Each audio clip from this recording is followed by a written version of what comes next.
आप सभी को जय मसीह की द बाइबल पोर्शन में आपका स्वागत है। हमारा आज का वचन है कुलुस्सियों की पत्री 3 अध्याय। अतः जब तुम मसीह के साथ जिलाए गए तो स्वर्गीय वस्तुओं की खोज में रहो, जहां मसीह विद्यमान है और परमेश्वर के दाहिनी ओर बैठा है।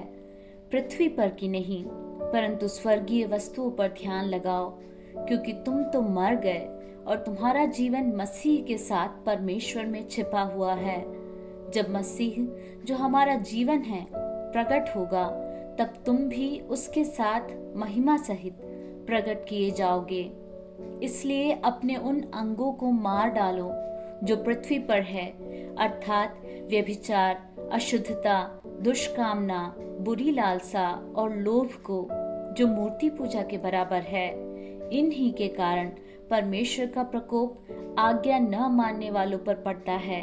और तुम भी जब इन बुराइयों में जीवन बिताते थे तो इन्हीं के अनुसार चलते थे, पर अब तुम भी इन सब को, अर्थात क्रोध, रोष, बैर भाव, निंदा और मुंह से गालियां बकना, ये सब बातें छोड़ दो।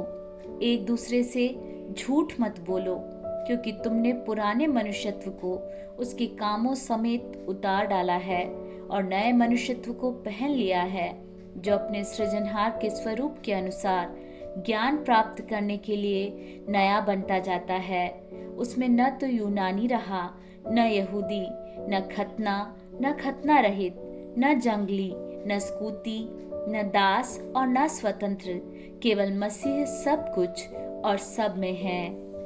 इसलिए परमेश्वर के चुने हुओं के समान, जो पवित्र और प्रिय है, बड़ी करुणा और भलाई और दीनता और नम्रता और सहनशीलता धारण करो। और यदि किसी को किसी पर दोष देने का कोई कारण हो तो एक दूसरे की सह लो और एक दूसरे के अपराध क्षमा करो। जैसे प्रभु ने तुम्हारे अपराध क्षमा किए, वैसे ही तुम भी करो। इन सब के ऊपर प्रेम को, जो सिद्धता का कटिबंध है, बांध लो।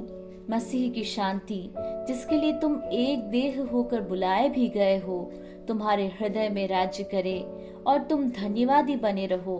मसीह के वचन को अपने हृदय में अधिकाई से बसने दो और सिद्ध ज्ञान सहित एक दूसरे को सिखाओ और चिताओ, और अपने अपने मन में अनुग्रह के साथ परमेश्वर के लिए भजन और स्तुति गान और आत्मिक गीत गाओ।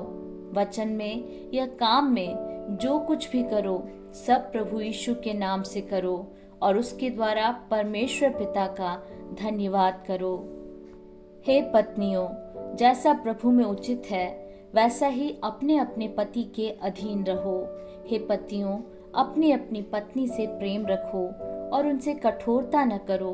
हे बालकों, सब बातों में अपने अपने माता पिता की आज्ञा का पालन करो, क्योंकि प्रभु इससे प्रसन्न होता है। हे बच्चे वालों, अपने बालकों को तंग न करो, न हो कि उनका साहस टूट जाए।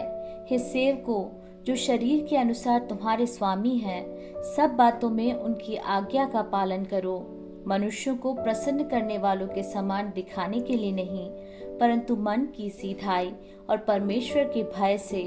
जो कुछ तुम करते हो तन मन से करो, यह समझकर कि मनुष्यों के लिए नहीं परंतु प्रभु के लिए करते हो, क्योंकि तुम जानते हो कि तुम्हें इसके बदले प्रभु से मीरास मिलेगी।